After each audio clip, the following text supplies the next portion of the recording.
আজকে তুমি আনন্দ ফুর্তি করছো, আজকে তুমি ভোগ বিলাসিতায় মত্ত হয়ে আছো। আগামীকাল হয়তো তুমি কবরের অধিবাসী হয়ে যাবে, আগামীকাল হয়তো তুমি মৃত্যুবরণ করবে। হে দুনিয়ার মানুষ, নিজের সুস্থতার ব্যাপারে অহংকার করো না। তুমি কি দেখোনি কোন ধরনের অসুস্থতা ছাড়াও কত সুস্থ মানুষ দুনিয়া থেকে বিদায় নিয়েছে? হে দুনিয়ার মোহে আচ্ছন্ন ব্যক্তি, আল্লাহর কসম করে বলছি, তুমি কবরে একাকী থাকবে, তোমাকে মাটি চাপা দিয়ে আসা হবে, তোমার এই সুঠাম দেহে কীট পতঙ্গ বাসা বাঁধবে। তোমার পূর্বে যারা দুনিয়া থেকে বিদায় নিয়েছে তাদের থেকে শিক্ষা গ্রহণ করো, তোমার পূর্বে যারা মৃত্যুবরণ করেছে তাদের থেকে শিক্ষা গ্রহণ করো।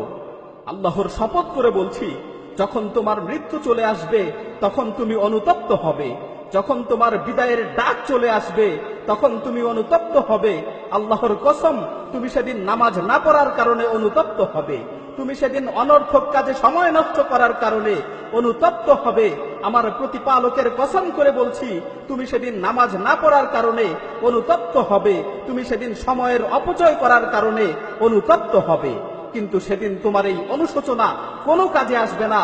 তুমি আফসোস করতে করতে চিৎকার করে বলবে, রব্বির জিউন, রব্বির জিউন লাআল্লি আমালু সালিহান ফীমা তারাকতু। হে আমার প্রতিপালক, আমাকে দুনিয়াতে আবারও ফিরে পাঠাও। হে আমার প্রতিপালক, আমাকে দুনিয়াতে আবারও ফিরে পাঠাও। হে আমার প্রতিপালক, আমাকে দুনিয়াতে আবারও ফিরে পাঠাও, যাতে করে আমি দুনিয়াতে যে ভালো কাজগুলো করে আসতে পারি।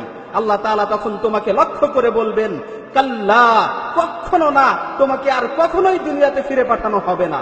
অন্য আয়াতে এসেছে, যখন মানুষ ভালো কাজ করার জন্য পুনরায় আবার দুনিয়াতে ফিরে আসতে চাইবে, তখন আল্লাহ তাআলা বলবেন, আওয়ালাম নুআম্মিরকুম, আওয়ালাম নুআম্মিরকুম মা ইয়াতাযাক্কারু ফীহি মান তাযাক্কার ওয়া জাআকুমুন নাযীর ফাযুকু ফামা লিয-যালিমিনা মিন নাসীর। আমি কি তোমাদের দীর্ঘ জীবন দেইনি? আমি কি তোমাদের দীর্ঘ জীবন দেইনি? সেই সময় কারো যদি উপদেশ গ্রহণ করার ইচ্ছা থাকতো তাহলে সে অবশ্যই উপদেশ গ্রহণ করতে পারত। তোমাদের কাছে সতর্ককারীরা এসেছিল, তোমরা সেই সময় তাদেরকে অবহেলা করেছো। সুতরাং জাহান্নামের স্বাদ আস্বাদন করো। আজকে জালিমদের জন্য কোনো সাহায্যকারী নেই। সুতরাং সময় থাকতে পাথেয় সংগ্রহ করো, জীবিত অবস্থায় তওবা করো, জানাজার খাটে শোয়ানোর পূর্বে নিজেকে শুধরানোর চেষ্টা করো। যদি পাথেয় সংগ্রহ না করেই তুমি আখিরাতের সফর শুরু করো তাহলে তুমি অনুতপ্ত হবে। যায়েদান নুমাইরি রাহিমাহুল্লাহ তিনি বলেন, যদি মৃত্যুর নির্দিষ্ট কোনো সময় জানা থাকতো তাহলে আমি মৃত্যুর ব্যাপারে নিশ্চিন্ত থাকতে পারতাম যে অমুক সময় আমার মৃত্যু হবে। কিন্তু মৃত্যুর তো কোনো নির্দিষ্ট সময় আমার জানা নেই। আমি কিভাবে নিশ্চিন্ত থাকতে পারি যে আমার মৃত্যু কখন হবে? আমার মৃত্যু কি সকালে হবে না সন্ধ্যায় হবে? শেষ কথা হচ্ছে, তুমি তোমার বিবেকের কাছে প্রশ্ন করো, তুমি তোমার অন্তরকে জিজ্ঞাসা করো, তুমি কি এই অবস্থায় আল্লাহর সাথে সাক্ষাৎ করার জন্য প্রস্তুত? আজকে যদি তোমার মৃত্যু চলে আসে তাহলে তুমি কি মৃত্যুর সাথে সাক্ষাৎ করার জন্য প্রস্তুত? হে মৃত্যু সম্পর্কে উদাসীন ব্যক্তি, আগামীকাল তোমার মৃত্যুর ডাক চলে আসতে পারে। সুতরাং মৃত্যুর ব্যাপারে তোমার কি প্রস্তুতি রয়েছে? হে অনর্থক কাজে সময় নষ্টকারী, তুমি কখন জীবনের মূল্য বুঝবে? হ্যাঁ, তখনই তুমি জীবনের মূল্য বুঝবে যখন তোমার মৃত্যু চলে আসবে। হে দুনিয়ার মানুষ, আল্লাহকে ভয় করো। হে দুনিয়ার মানুষ, আল্লাহকে ভয় করো। যারা দুনিয়া ছেড়ে চলে গেছে তাদের থেকে শিক্ষা নাও।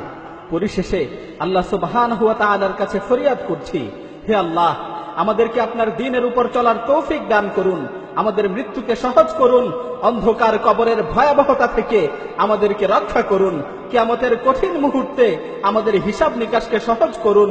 রব্বানা আতিনা ফিদ দুনিয়া হাসানাহ ওয়া ফিল আখিরাতি হাসানাহ ওয়া কিনা আযাবান নার। হে আল্লাহ, দুনিয়া ও আখিরাতে আমাদেরকে কল্যাণের জীবন দান করুন এবং আমাদেরকে জাহান্নামের আযাব থেকে রক্ষা করুন।